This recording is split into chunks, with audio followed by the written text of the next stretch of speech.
a quiet archive record. Tonight, we slip into a world that unfolds at its own pace. No pressure, no direction, only the quiet rhythm pulling you deeper. Remote viewing is the claim that a person can describe a distant place, object, or event without using normal senses.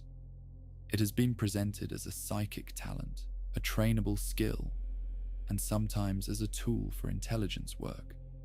In this episode, we focus on the strongest, most discussed remote viewing cases, including early government experiments, the rise of controlled remote viewing methods, and a set of specific incidents that supporters point to as standout hits. We also track the main criticisms, including vague statements, cueing, selective memory, and the hard problem of scoring something that is often described in metaphor. We will keep the focus on what was claimed, what was recorded, and what later reviews found.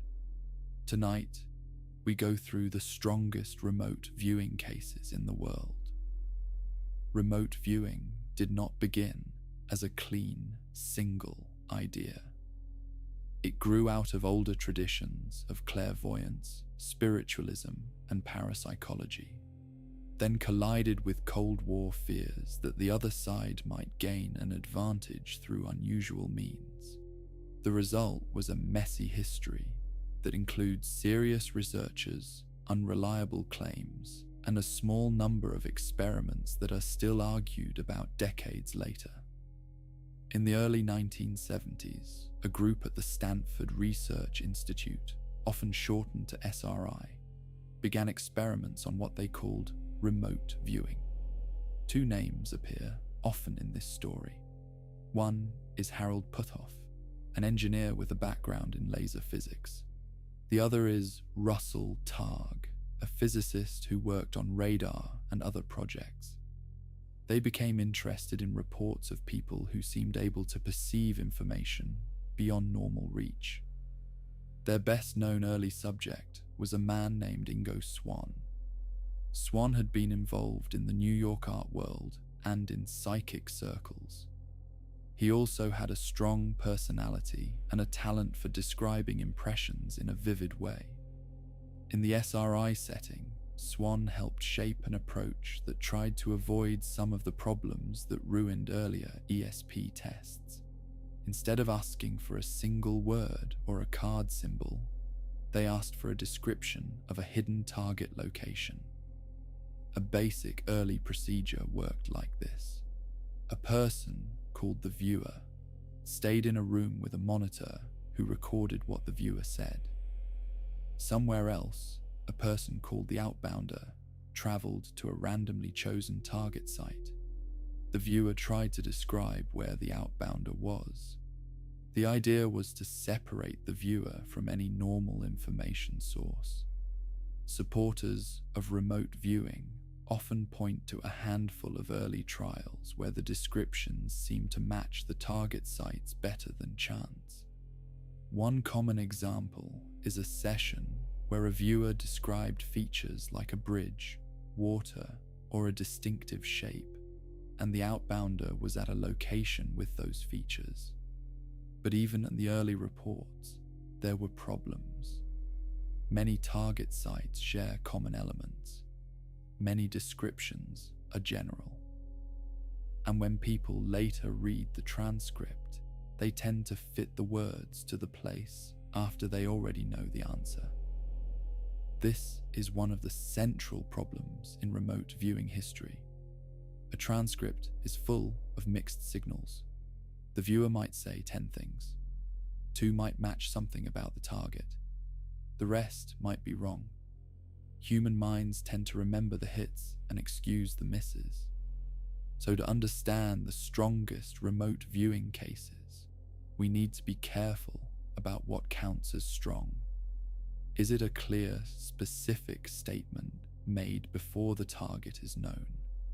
Is it recorded in a time-stamped way? Is it scored by people who do not know the target?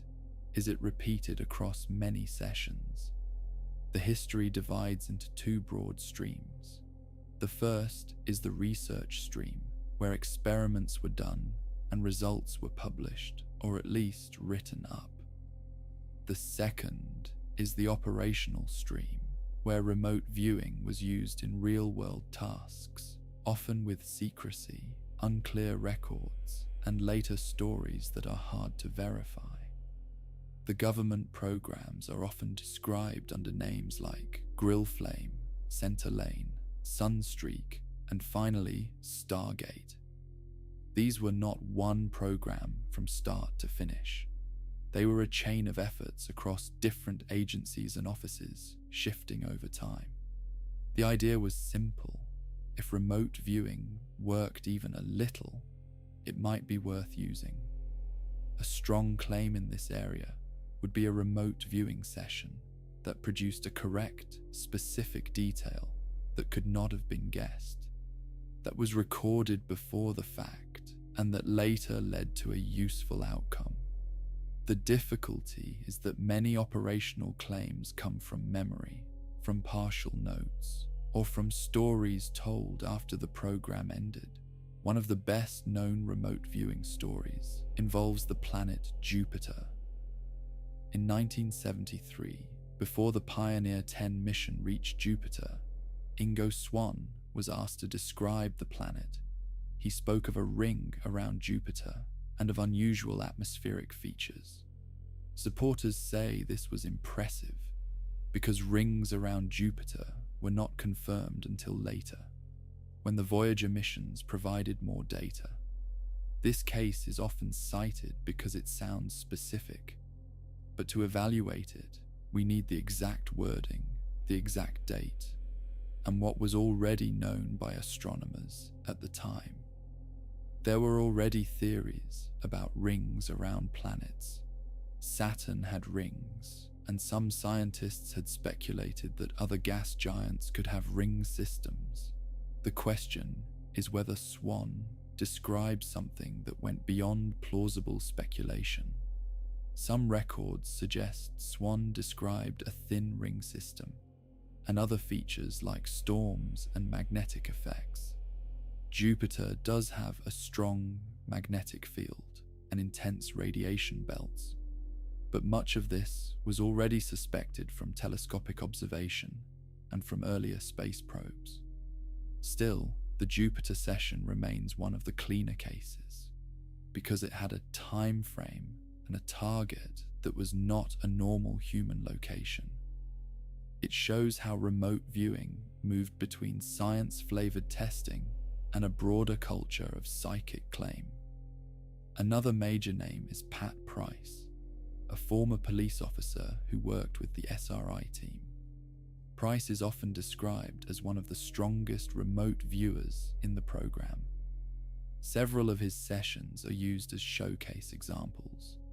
One famous claim is that Pat Price described a secret facility in the Soviet Union. The story is that he produced details about a site, including buildings and equipment, that were later said to match intelligence findings. The location often mentioned is a place linked to weapon research. This is the kind of claim that would be powerful if it could be verified. But most of what is said about it comes from the memories of people involved and from later accounts. Some documents exist, but they are often vague, and they do not always show a clear chain from session to confirmed fact. To see why this is hard, imagine a session transcript that says, for example, tall structures, cranes, a large building, a long road, a fence, and something like a tower. Many industrial sites could match. If later intelligence imagery shows a site with cranes and towers, it is tempting to call it a hit. Researchers have tried to score such sessions using blind judging. A judge is given a set of possible targets and the transcript and asked to pick which target fits best. If judges pick the right target more often than chance, that suggests the descriptions contain real information. In the SRI experiments, some studies did show above chance results in such judging tasks. But critics argue that the methods were not tight enough. They point to possible cueing, vague targets, and weaknesses in randomization. Another remote viewing case, often discussed, is the attempt to locate a missing Soviet bomber, the Tu-95, or later, the Soviet submarine K-129, which sank in 1968. There is a story that remote viewers provided information that helped locate the submarine. The K-129 story is complicated because the submarine was found using other methods, including acoustic tracking and analysis. The CIA and other agencies used multiple tools. Remote viewing may have been tried as one more input. Supporters say the remote viewing data pointed toward a region that is relevant. But again, it is hard to separate what was known already from what the viewers contributed. Operational work often involves many guesses and many leads. If a search area is huge and a remote viewer points to a general region, that region might overlap with what analysts already thought. Still, the submarine case remains one of the most repeated stories because it has a dramatic feel. A hidden object deep under the ocean, a psychic method, a Cold War race. It also shows how remote viewing claims can attach themselves to real events and then become larger over time. To get closer to the strongest cases, we need to look at examples where the documentation is better. That often means laboratory-style sessions with clear target pools and scoring. A key idea in remote viewing research was to treat the viewer as a source of raw impressions. The monitor would guide the session with minimal questions. The viewer would draw sketches and say words or short phrases. Later, the transcript and sketches would be compared to the target. This approach was formalized into something called controlled remote viewing, or CRV. CRV is often linked to Ingo Swann and to later military trainers like Paul Smith. It divides a session into stages, starting with basic sensory impressions and moving toward more complex concepts. Supporters say CRV reduces imagination and keeps the viewer anchored to data. Critics say it creates a structure that can make vague impressions look more systematic, even when they are not accurate. One of the strongest categories of case for supporters is when a viewer describes a target that is not just a common landscape, but something unusual, like a distinct shape, a rare structure, or an unexpected object. The more unique the target, the harder it is to guess. But uniqueness can also cause problems, because if a judge knows the target set includes one unusual thing, they might be drawn to match a transcript that contains any odd detail. This is why strict blinding and careful scoring matter. In the 1990s, remote viewing became more public. Some program veterans spoke openly, books were written, television shows covered it. The story of Stargate became a mix of real documents, personal memories, and pop culture. A major moment came when the program was reviewed and then shut down. The CIA asked the American Institutes for Research, AIR, to evaluate the evidence. Two main reviewers were involved. One was Jessica Utz, a statistician who was open to the idea that the lab results showed something real. The other was Ray Hyman, a psychologist and skeptic who argued that even if some lab effects existed, they were not useful for intelligence. Utz argued that the statistical evidence from some experiments was strong enough that chance could not explain it. Hyman argued that the methods were flawed and that the results were not reliable enough to be operationally meaningful. This split remains one of the clearest summaries of the remote viewing debate. It is possible for an experiment to show a small effect under certain conditions, but still fail as a practical tool. So what are the standout cases? One case often mentioned is the so-called beacon experiment. In some versions, a person at a remote site would focus on a target and act as a beacon, while the viewer tried to describe what the beacon person was seeing. Supporters say this improved results, but the beacon method also creates new risks. If the beacon person knows the target, and if there is any way information can leak, the results can be contaminated. Even small cues, timing differences, or subtle behavior can matter. Another category is associative remote viewing, ARV. This is where a viewer tries to describe an image that will be associated with a future outcome, like a sports result or a market movement. If the viewer describes the image well, the team uses that to pick a bet. ARV has had some reported successes, including claims of winning streaks, but it is also vulnerable to selective reporting. If many trials are done, and only the wins are remembered or published, it can look impressive. To judge ARV properly, you need a full record of all trials, clear rules made in advance, and a fair comparison to chance. Remote viewing has also been connected to famous missing person cases. There are stories of psychics providing clues to police, but police departments often receive many psychic tips, and most are wrong. When one is right by chance or by inference, it can become a legend. So when we say strongest cases, we should focus on those with documentation and specific, time-bound claims. A case that many supporters treat as strong involves Joe McMoneagle, often described as Remote Viewer 001. McMoneagle worked in the Army program and later became one of the most public faces of remote viewing. He has described sessions where he perceived details about Soviet facilities and other targets. McMoneagle has claimed that in some sessions, he produced details that were later confirmed by satellite imagery or other intelligence. He has also said that remote viewing sometimes produced correct information mixed with noise, and that analysts had to learn how to use it.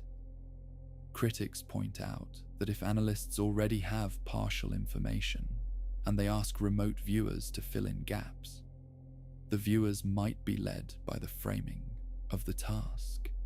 Even a target name or a rough category can guide imagination. This is why some of the most careful experiments use strict protocols, where even the monitor did not know the target, and targets were selected randomly after the session began. When you look at published SRI papers, you see attempts at such protocols, but you also see limitations. Sample sizes are small. Targets may not be fully random. Judges may not be fully blind. These problems are common in early parapsychology. A more modern discussion of remote viewing often turns to the question of mechanism. If remote viewing exists, how could it work? Some propose a non-local consciousness idea. Others propose a quantum explanation. Many scientists reject these ideas as speculative and unsupported, but mechanism is not the first question. First is whether the effect exists at all in a reliable way. Then, if it does, you can ask how. If you ask remote viewing proponents what the strongest evidence is, they often cite meta-analyses of Ganzfeld studies and other ESP experiments, plus the SRI work, plus operational anecdotes. But remote viewing is a narrower concept than ESP in general. Our focus here is on remote viewing as a practical method and on its best known cases. Case 1, The Jupiter session remains a symbolic early claim. Its strength depends on how specific the statements were compared to what was already known. Case 2, Pat Price and alleged Soviet targets, is strong in story form but weaker in public documentation. Case 3, the submarine location story, is dramatic but hard to separate from normal intelligence methods.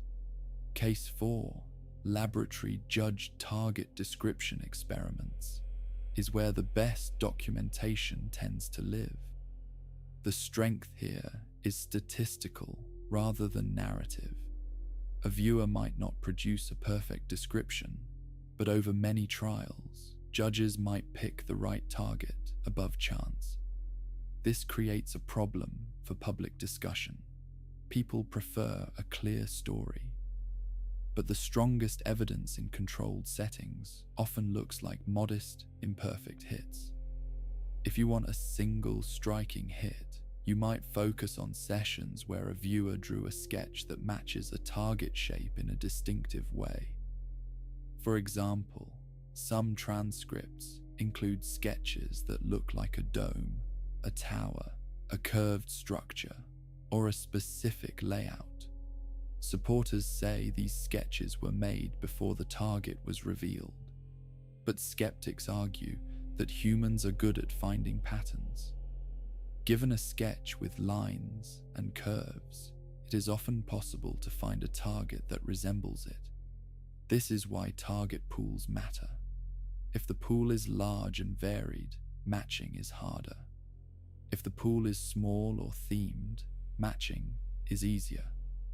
A key remote viewing method used a set of possible targets like bridges, parks, buildings, and other sites around a city. If the target set is limited, a viewer can guess general features and still seem correct. In some studies, targets were photographs rather than locations. This can help because photographs can be more distinct than common sites. But photographs can also be hard to define as targets, because a photo includes many elements, and a viewer can match to any of them. The strongest protocols try to define what counts as a match, and to use blind scoring. Now we turn to a set of specific cases, often cited as strongest, and we look at what is known about each. One remote viewing case sometimes mentioned is the alleged viewing of a Soviet weapons factory in Semipalatinsk or other sites. Names and locations vary in retellings. This variability is a warning sign. A strong case should have stable details. Some declassified documents describe sessions where viewers were tasked against code-named targets. Without knowing the real targets, it is hard to evaluate the hits. This is another recurring issue. Declassification releases partial data, but key context remains hidden. This can make remote viewing look better because failures might not be included, and because the strongest looking cases might be selected. In the 1980s, the remote viewing unit at Fort Meade worked with multiple agencies. Tasking came in from analysts who wanted information about hostage locations, weapons, or other concerns. Supporters cite cases where viewers described a hostage location that seemed to match later facts. But hostage cases are often messy and political, and information changes quickly. A description might align by coincidence, so the strongest operational cases would be those where a specific, unusual detail was provided that led to action and was confirmed. One example, sometimes cited, is a case involving a downed aircraft or a missing device, but the public record is not always clear. A more documented set of cases comes from training exercises. In training, targets were often selected randomly and then revealed later. Scores could be recorded. Some remote viewing veterans report that certain viewers consistently scored higher than chance during training. If true, that suggests a stable ability. But again, we need records and methods. If you step back, one of the strongest points in favor of remote viewing is that some experiments did produce results that were difficult to explain by chance alone, according to some statisticians. A strong point against is that replication has been inconsistent and that the effect is not reliable enough to be a tool. This mismatch is important. It suggests that even if there is an anomaly, it may be small, fragile, and easily disrupted by expectation, stress, or protocol flaws. Now we look more closely at how remote viewing sessions are recorded and how errors can sneak in. Queuing is one. Even if the monitor does not know the target, the person who hands the target number might know. Small cues can leak through tone or timing. Target pool leakage is another. If a viewer knows the kinds of targets used, they can guess. Feedback is another. If viewers get feedback after each session, they can learn the pool and improve by normal learning. Another issue is judging bias. A judge might see a transcript and a set of photos and pick the best fit. But if the judge knows anything about the session, or if the photos are not balanced, bias can occur. In better protocols, the judge does not know which transcript belongs to which target, and the set is randomized. Even then, a transcript can contain general statements like water, structure, movement, and energy. Many targets contain these. So why do supporters still focus on the strongest cases? Because some transcripts include details that feel too specific to ignore. A viewer might say, for example, a large circular structure with a tall central mast, and the target is a radar dish with a tower. Or the viewer might draw a shape that resembles a distinctive building. These are the moments that keep the debate alive. One case that is sometimes presented as a strong lab-style hit involves a viewer describing a specific site, like a swimming pool, and including details like a shape and surrounding features. But for each hit, there are many misses. If you want to assess remote viewing, you have to accept a mixed output model. The viewer produces noise and signal. Then someone tries to separate them. This makes remote viewing very different from a normal intelligence source. A human spy reports facts. A remote viewer reports impressions. In operational use, this can be a problem because analysts want actionable detail. Now we move through several often cited cases and what the best available documentation suggests. We look at the early SRI outbounder experiments.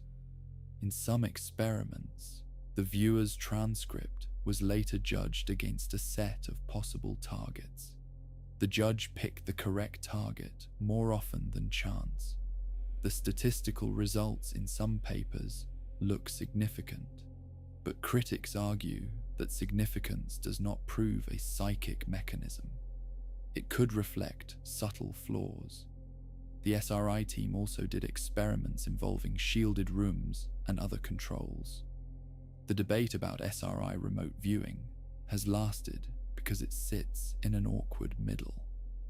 The research was not as sloppy as some earlier ESP work, but it was not as tight as what many modern scientists would demand. The government kept funding some work for years, suggesting that someone thought it had potential, but eventually the program was ended, suggesting that it did not produce enough value. This brings us to a practical conclusion.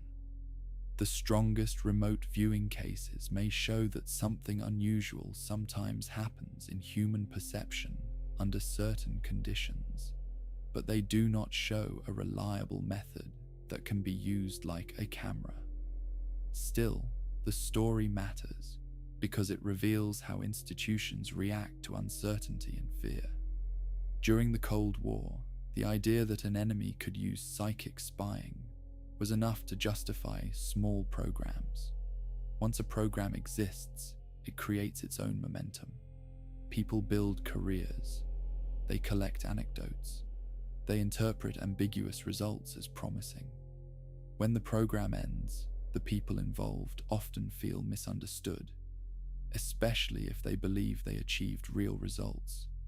So the strongest cases are not only about hits on targets, they are also about how humans handle the unknown.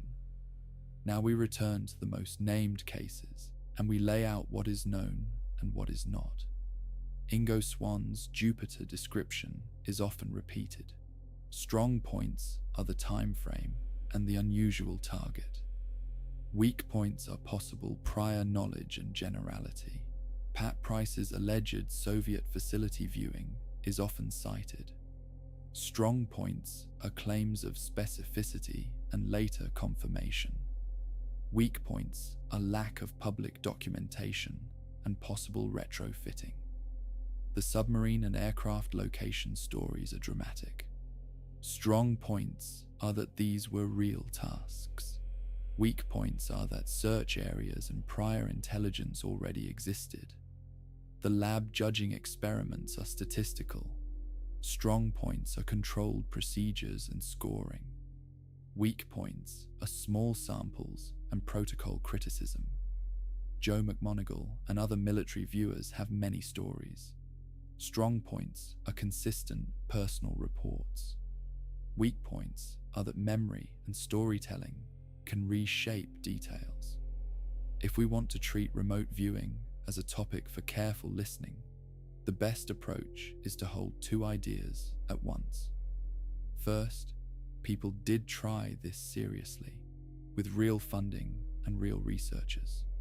Second, the evidence is not clear enough to settle the question. Remote viewing remains a case study in the borderland between science and belief, and it remains a reminder that the human mind is able to produce vivid impressions that can feel real, even when they are not. In the next part of this episode, we will take a deeper look at how a remote viewing session is done, what the steps are in controlled remote viewing, and why the structure can both help and mislead. We will also look at the scoring problem. How do you judge a transcript fairly? And we will look at modern claims, private remote viewing groups, online training, market prediction attempts. Finally, we will end with the question that matters most. If remote viewing is real, why does it fail so often? And if it is not real, why do some sessions look so impressive? To answer that, it helps to watch one full session in slow motion, not as theatre, but as a procedure with rules. A tasker chooses a target. The viewer sits with paper and pen. The monitor keeps the viewer talking and keeps the session moving forward. The viewer reports fragments. The fragments are later compared to the target. In controlled remote viewing training, the viewer starts with simple data. The first moments are meant to capture texture, temperature, and broad shapes. The goal is to reduce storytelling. The viewer writes down short sensory words: hard, metallic, wet, open, enclosed, tall, wide. Then, if the process stays on track, the viewer moves into sketches and then to more complex ideas. The idea sounds practical.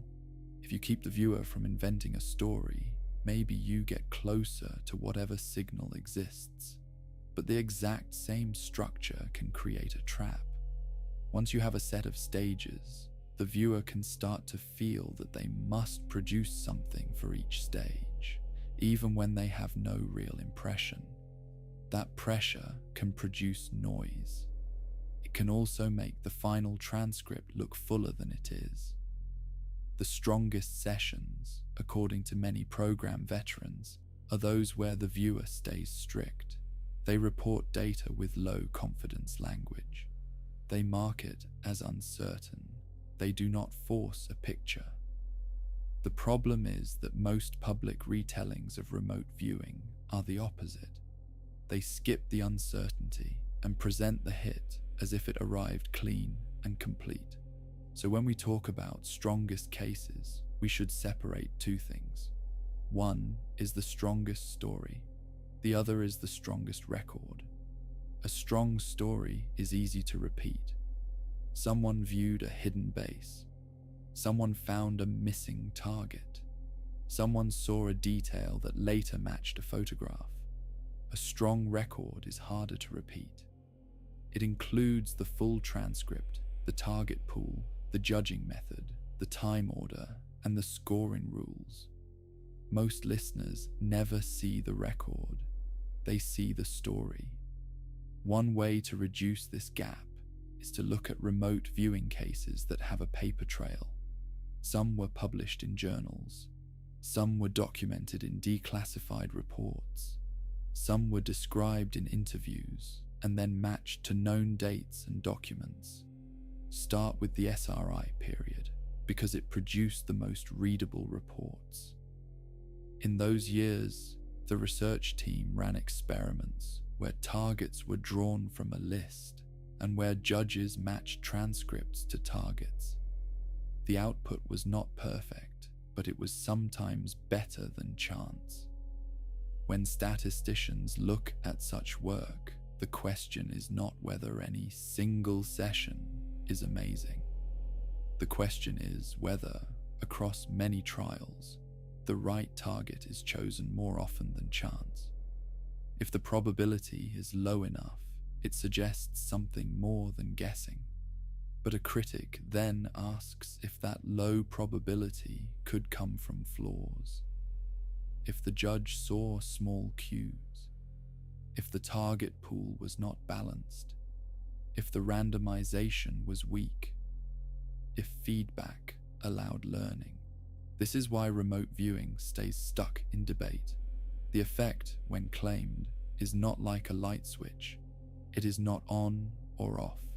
It is small and unstable. That makes it hard to prove and hard to use. In operational use, this mattered. If an analyst is deciding what to do, they cannot rely on a method that works only sometimes. A method that produces mixed data can become a distraction. Some of the most discussed operational cases come from the late Cold War. Viewers were tasked against military targets, submarines, aircraft, missile systems, hostages, and weapons sites. One case often mentioned is a tasking related to a new class of Soviet submarine. The viewer might describe a large hull, a double hull, unusual features, or a new missile configuration. Supporters say the remote viewing data matched later satellite findings. The difficulty is that the Soviet Navy was studied closely by many analysts. Submarine features were already discussed in open sources and classified reports. If a remote viewer said large, new, and missile-related, that could match many things. Another case often repeated involves the location of S-30 missiles during the Gulf War.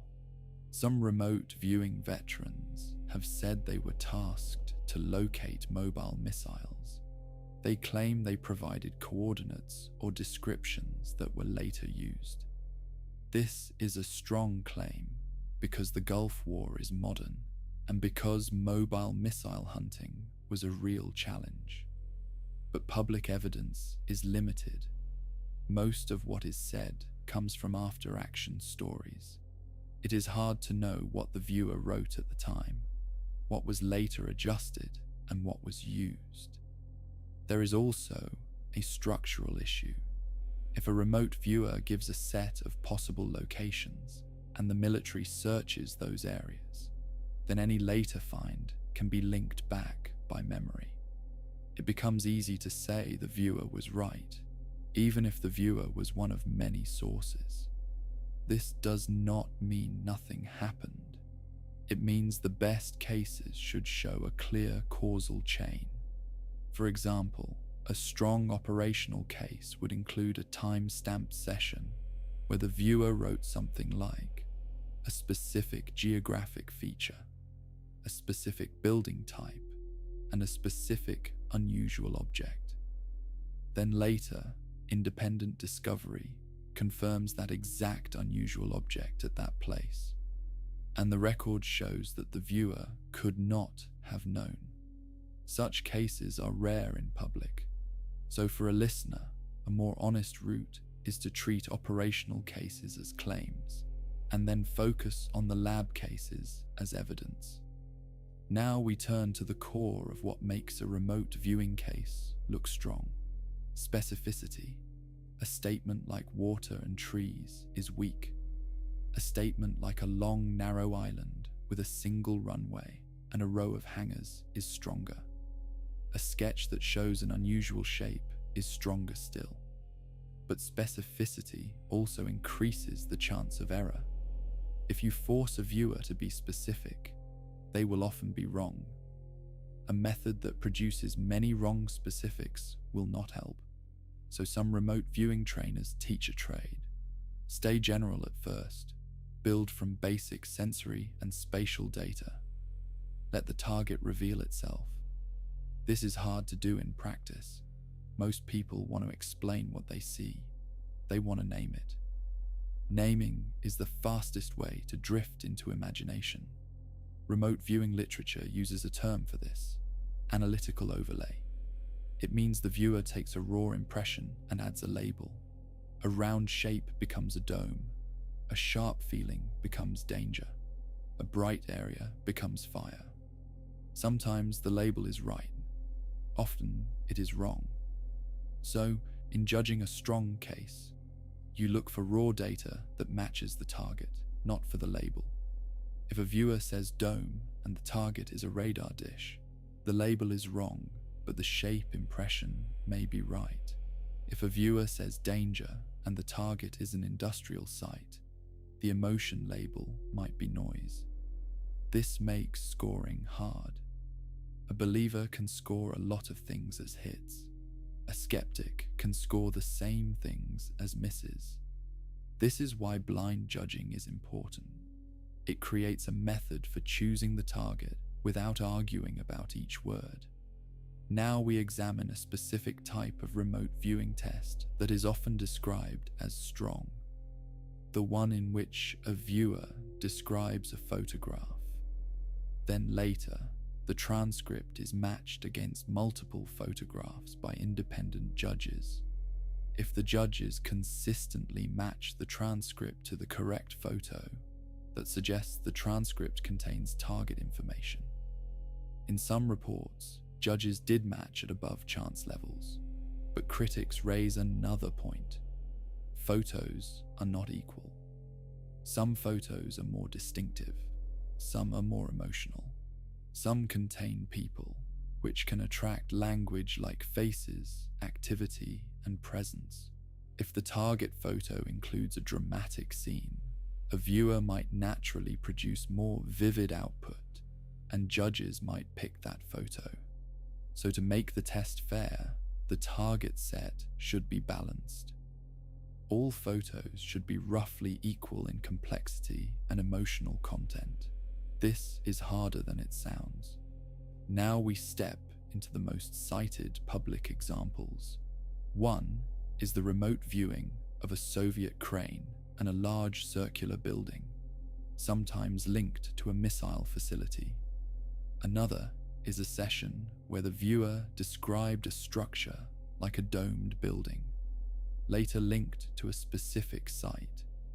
In some cases, sketches do look like the target, but the question remains whether the sketch was produced before the target was known, whether the target pool was large, and whether other sessions also produced similar sketches that did not match.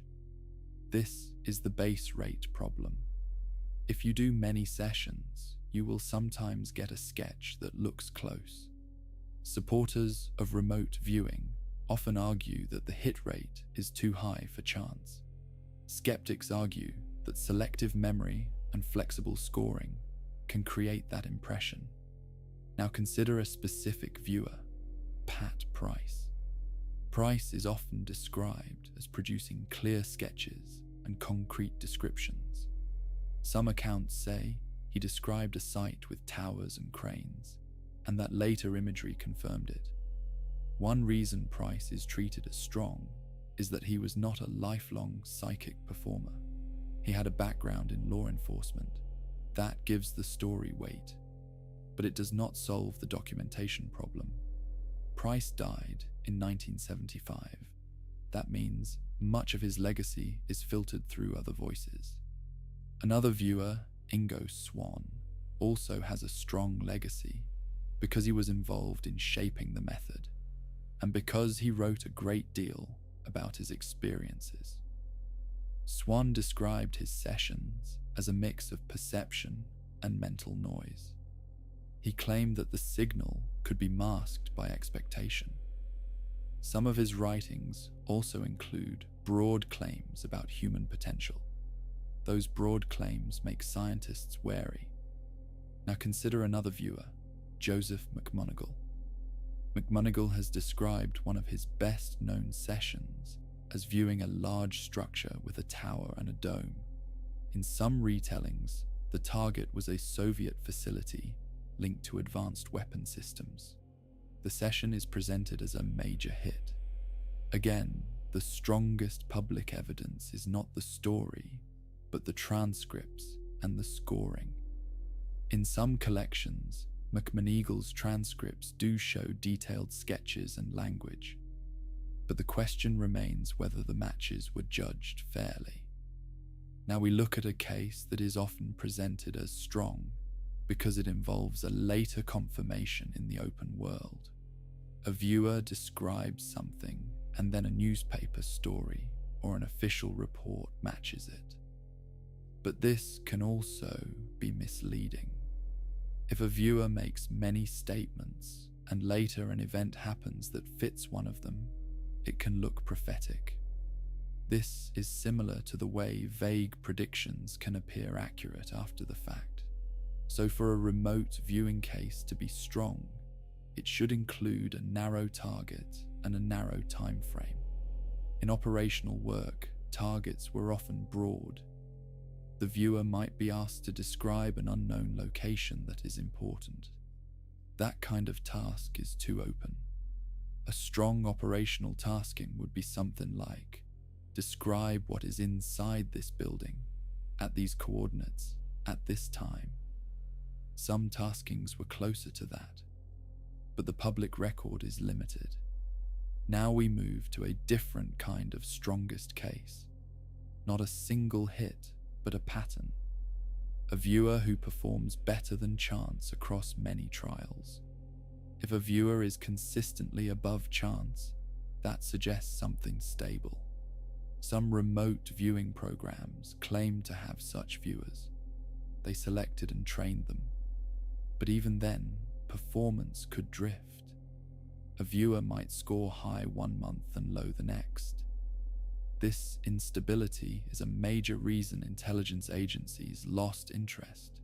From a research view, instability could mean the effect is real but sensitive to context. From a practical view, it means it is not useful. Now we examine one of the most important reviews, the AIR report in the mid-1990s. The reviewers looked at published and unpublished data. They reached different conclusions. Jessica Utz argued that the evidence for anomalous information transfer in some experiments was strong. She treated the statistical results as meaningful. Ray Hyman argued that the studies had flaws, and that even if there was an effect, it did not translate to operational value. This is a crucial point. A lab effect and an intelligence tool are different standards. A lab effect can be small and still be real. A tool must be reliable. If remote viewing produces a weak signal, a lab can detect it with many trials and careful statistics. an analyst cannot. So a person can accept Utz's conclusion and still agree with Hyman that it is not a useful tool. This is often lost in popular discussion. Now we move into the modern era. Since the program ended, remote viewing has become a commercial training product. There are online courses, workshops, and communities. Some claim they can train anyone. This creates another problem. Commercial training has incentives. Success stories sell. Failures do not. A strong modern case would require a full record of trials, not just highlights. Associative remote viewing is a major modern claim. Groups attempt to predict market outcomes. They tie each possible outcome to a photo. The viewers describe the photo. Then the group places a bet. If you record every trial and the win rate stays above chance over a long time, that would be a strong case. Some groups have reported periods of success, but long-term records are hard to find, and results often regress. There is also the issue of decision-making. Even if the viewers produce good descriptions, the translation into a bet can introduce error. A group might choose the wrong interpretation. So success requires both perception and correct mapping. Now we return to the listener question. Why do some sessions look impressive? One reason is that the targets themselves are rich. A photograph contains many elements. A viewer can say many things that can match something. Another reason is that human language is flexible. Words like structure, movement, energy, and presence can fit many targets. A third reason is that people tend to focus on the few striking matches and ignore the many misses. But a fourth reason is more interesting. It is possible that in some sessions, viewers do pick up small amounts of target information in a way that is not understood. This does not require believing every claim. It only requires being open to the possibility of an anomaly. If such an anomaly exists, it might not be strong enough to transform daily life, but it might be strong enough to show up in statistics. This is the position some researchers take. Skeptics respond that this position is too generous. They argue that parapsychology has a long history of effects that vanish when methods tighten. They point to publication bias. Studies with positive results get published. Studies with negative results do not. They point to the file drawer problem. They point to experimenter effects where expectations shape outcomes. They argue that extraordinary claims require extraordinary evidence. Remote viewing is stuck in that space. Now, to give this episode a backbone, we can walk through a short list of cases that are often presented as the strongest, and we can state what gives each case its weight and what weakens it. First, the SRI judged experiments. Strength comes from repeated trials and blind judging. Weakness comes from small samples and protocol criticism. Second, the Jupiter session. Strength comes from a unique target and an early date. Weakness comes from possible prior knowledge and interpretive matching. Third, selected military viewer transcripts, where sketches and language appear to match later imagery. Strength comes from specificity and the claim of later confirmation. Weakness comes from unclear target pools and unclear judging. Fourth, operational anecdotes like submarines, missiles, and hostages. Strength comes from real-world context. Weakness comes from weak public documentation and the problem of multiple sources. Now we go deeper into the scoring problem, because it is the hinge of the whole topic. Imagine you have a transcript and 4 target photos. A judge reads the transcript and chooses the best match. If the judge chooses the correct one more than 1/4 of the time, the result is above chance. But the judge is human. The judge can be influenced by the wording, by the target set, and by the style of the transcript. A transcript that is long and detailed might feel like it fits a complex photo better than a simple one.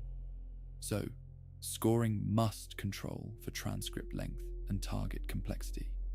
One method uses rank order.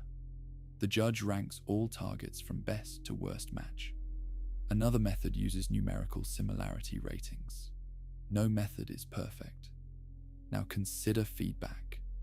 If a viewer gets feedback, they can learn which kinds of statements score well, even without any psychic perception.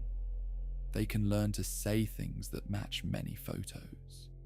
This can raise scores without any anomaly. So, strong experiments try to reduce learning effects. Now consider a different type of target, a coordinate target. A viewer is given a coordinate or a random number and asked to describe the location. This avoids the viewer knowing the target category, but it also creates a new issue. If the tasker chooses targets that are clustered in some theme, the viewer might still drift into that theme. So, strong target pools must be diverse. Now we can describe what a best-case remote viewing study would look like. It would have a large target pool with balanced complexity. It would have strict randomization. It would have double blinding, so neither the viewer nor the monitor knows the target. It would have independent judging. It would pre-register the scoring method. It would publish all trials. Very few studies in the remote viewing history meet all of those standards. This does not prove the effect is false. It means the evidence is not clean. Now we return to the practical question. If remote viewing worked, why did the program end? One answer is that even if a weak effect exists, it may not be useful compared to satellites, signals, intelligence, human sources, and other tools. Another answer is that remote viewing created too much uncertainty and too many false leads. Another answer is that the program survived partly because of fear of falling behind, not because of clear success. In the Cold War, fear was a funding engine. Now we examine a case that is often used to show that remote viewing could be used as a tool.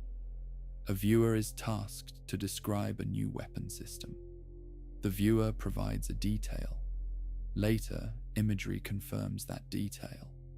Even if this happened, we should ask how often it happened. If it happened once in 100 tasks, it is not a tool. If it happened 50 times in 100 tasks, it is. Most claims suggest something closer to the first. And even in the first case, the question is whether the detail could have been inferred by normal analysis. A viewer might describe a new missile with a longer range. An analyst might already suspect that based on test patterns. A viewer might describe a submarine with a larger hull. An analyst might already know that a new class was being built. So to be strong, the detail must be something unexpected. Now we discuss one of the most common features of remote viewing hits. They often come as metaphors. A viewer might say, it looks like a spider, or it feels like a cathedral, or it is like an egg. Later, the target might contain a structure with a web of struts, a tall hall, or an oval shape. Metaphor can be a good way to describe a raw impression, but it also gives the judge a lot of freedom to match. So metaphor can both help and weaken a case. Now we turn to the modern remote viewing scene again, because it affects how old cases are seen. Modern training often uses target pools of photographs from the internet. Viewers do sessions and then get feedback. many people report occasional striking hits, but when evaluated in a strict way, the overall accuracy may not rise much above chance. Still, the experience can feel meaningful. The viewer feels they are perceiving something. This feeling is part of the remote viewing story. It is not only about results, it is about human experience. But this episode is about the strongest cases, which means we must keep results central. So, if you ask for the best supported category of strong case, it remains the controlled experiments with blind judging. Those experiments do not give a single dramatic story. They give a pattern, and that pattern is why remote viewing remains debated. Now, to make this concrete, we can describe the kind of hit that appears in the literature. A viewer is given a random number. They produce a sketch of a tall structure with a curved element. The target photo is a bridge with an arch. Judges rank that target highest. If this happens repeatedly across targets, it becomes evidence. If it happens once, it is a coincidence. Remote viewing debates often fail because they focus on the one and ignore the many. Another point that makes cases look strong is narrative framing.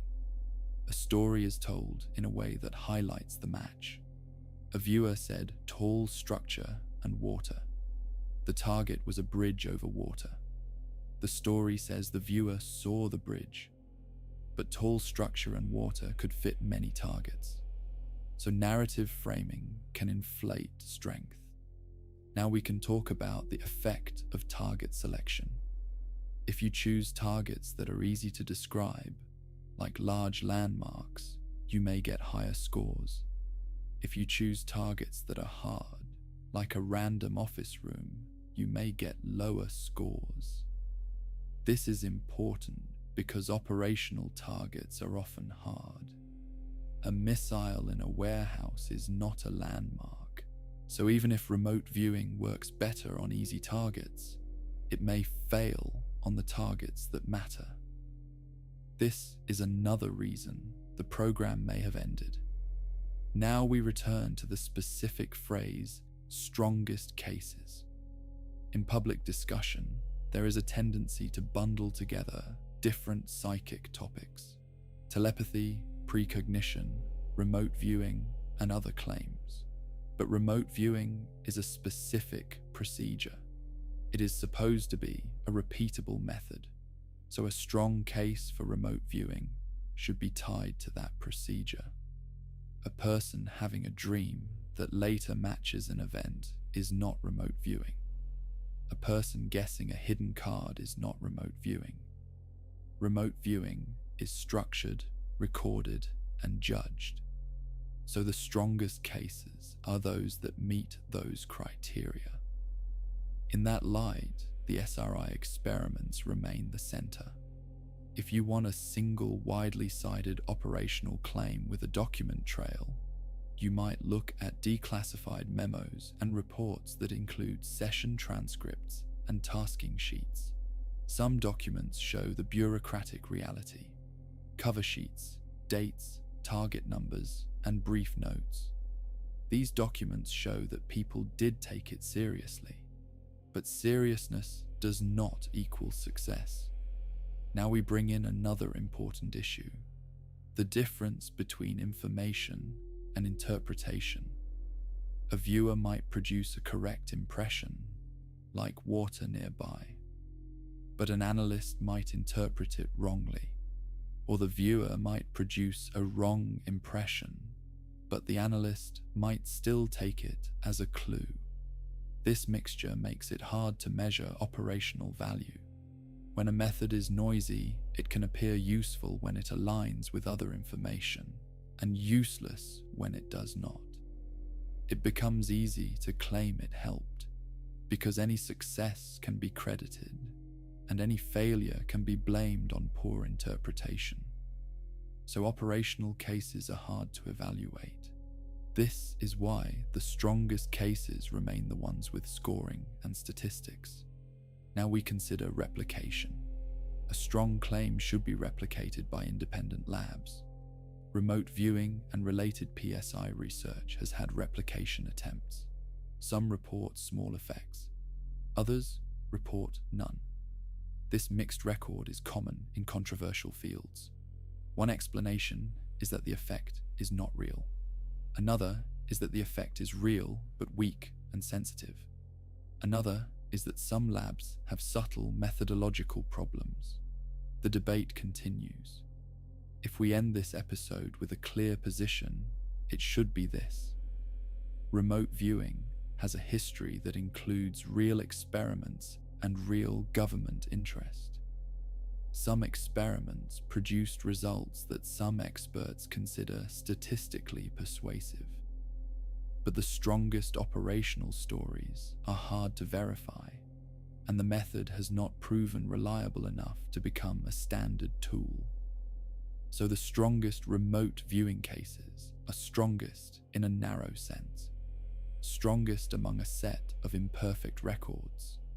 They are not strong in the way a photograph is strong. They are strong in the way a faint pattern can be strong when repeated. And that is why the topic remains unfinished. There is one more reason some remote viewing cases appear strong even to cautious readers. In a few transcripts, you can see the viewer struggling, correcting themselves, and then landing on a description that later lines up with the target in a way that feels less like broad guessing and more like orientation. The viewer might begin with an incorrect label, then abandon it, then return to raw shape and space. When the raw shape matches, it stands out. But even that can be explained in normal ways. If you talk long enough about a target you do not know, you will generate many possible shapes and settings. Later, one of them can match by coincidence. A transcript is a wide net. The more you say, the more chances you give yourself to touch something that resembles the target. So a strong case should also control for volume. It should reward concise accuracy rather than long, sweeping language. Some training methods try to do this by pushing viewers to write short descriptors and to sketch early. This leads to a final point about the strongest cases. They do not come from one perfect viewer. They come from a system that tries to reduce the ways people fool themselves. Random targets, blinding, independent judging, full records. When those conditions are closest to met, the results are still debated, but at least the debate is about data, not about a story told years later. If remote viewing is ever to move beyond argument, it would have to be tested under those conditions at a larger scale by groups that do not have an emotional stake in the outcome, with results published in full. Until then, the strongest remote viewing cases will stay as they are now. Interesting, sometimes impressive, never final. It is also worth noticing how the strongest cases are used by both sides. Supporters use them as proof that the method works. Skeptics use them as a demonstration of how easily people can be convinced by flexible matching. The same transcript can be a trophy or a warning. Take the common pattern where a viewer describes a target as having water, a structure, and movement. A believer sees a match to a dam. A skeptic sees a description that could fit a harbour, a bridge, a riverbank, a fountain, a reservoir, or a coastline. The match depends on which features you count as central. This is why good judging does not ask, does it match in general? It asks, does it match better than the other options in the pool? In many strong-looking public examples, that comparison pool is missing. The viewer is shown the target they supposedly hit, but you do not see the other possible targets that they could have been matched against. Without that, you cannot know if the transcript uniquely points to the correct target, or if it could have been made to fit several. A simple way to think about strength is this. If you could show the transcript to 10 people who have never heard of the case, give them 5 possible targets, and most of them pick the correct target, that is strength. If they split across different targets, the case is weak. That test does not answer everything, but it reduces the role of storytelling. Remote viewing, at its best, tries to separate perception from narrative. The history shows how hard that is. The strongest cases are those where the separation is attempted in a way that can be checked later. If you want to remember the most important lesson from the strongest remote viewing cases, it is that the mind can generate meaningful seeming content under uncertainty. Sometimes that content appears to line up with the hidden target. The open question is whether that lining up is beyond what chance, bias, and flexible matching can produce. Even if you never accept remote viewing as real, the strongest cases still teach something. They show how hard it is to run a clean experiment on a subjective experience. They show how easily a human judge can be pulled toward a match. They show how belief and skepticism can both become rigid, each protecting its own story. And if you do accept that there might be an anomaly, the strongest cases still teach caution. They show that the signal, if it exists, is mixed with noise.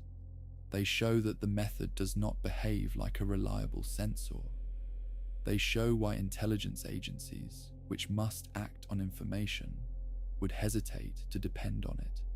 So the strongest remote viewing cases sit in a narrow zone. They are not empty claims with no record. They are not decisive proof either. They are the best examples from a field that has never produced the kind of clear, repeatable demonstration that ends an argument.